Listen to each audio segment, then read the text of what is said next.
Instant gratification detoxes are among the recent hype topics on YouTube and pretty much everywhere on social media. And I understand their importance, but it is rarely discussed why so many people engage in it despite knowing about all the dangers of instant gratification. And to shed some light on that, we will change that by analyzing an iceberg metaphor of instant gratification today. But without further ado, let us dig into the illustration that I have prepared. What we see here is obviously an iceberg, and the stuff above the surface is immediately visible and immediately experienceable by all the people that try. The stuff below the surface is a bit hidden. You can't see it, or rather you can only see it after a time of engaging in it. And the stuff that immediately comes to mind, no matter what kind of instant gratification, let it be pornography or energy-dense foods or video games, social media, or all kinds of other drugs or smoking, tobacco, alcohol, all those things. All those things have in common that they are usually pretty cheap. They are normalized by society, and the pleasure you receive from engaging in those activities is immediate. There's no delay. You immediately get rewarded, and that is something that our evolutionary programming always favors. They are quite nice, they are pleasant, inviting, and some other thing is that there is a lot of advertisement going on, and this one is big. Modern advertisement in our society suggests to us that happiness and pleasure are the very same thing, and that you can buy happiness by buying pleasure, which is obviously not true. Those two things couldn't be further apart from each other.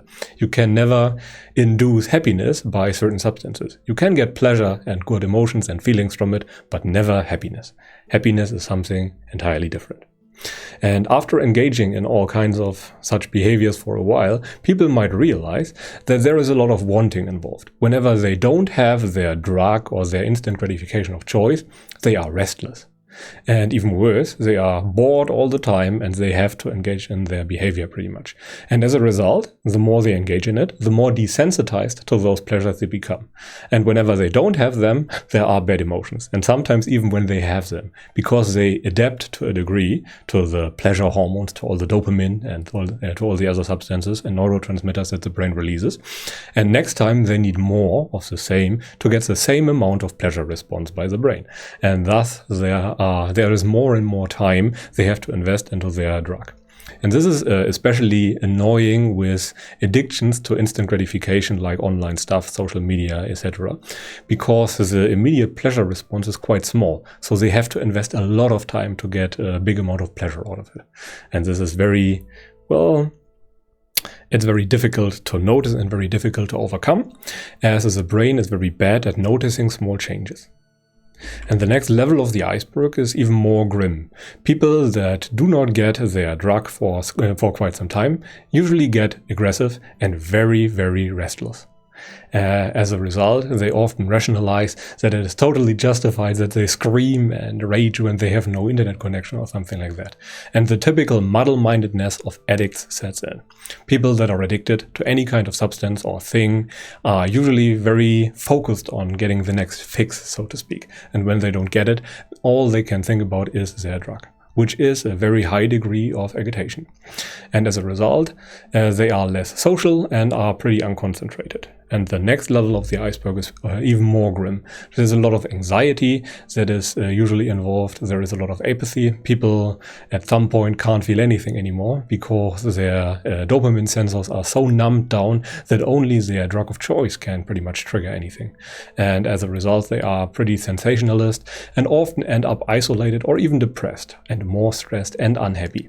And many people that are addicted to any kind of substance also neglect their partners, and as a result, their social relationships suffer to a big degree. And at the very bottom of the iceberg is obviously a high degree of desperation. And this is not uncommon. A lot of people engage in this kind of downward spiral nowadays. Social media is inviting, and it doesn't feel like a bad thing. They suggest to you that it's actually something good and something social and also incorporates other good qualities, but that is not necessarily true. Overall, it is a net negative, and it is a much better idea to engage in other kinds of behaviors. But let us now come to the most important point. Humans discredit the future since it is uncertain. Their brains always favor instant gratification over something else.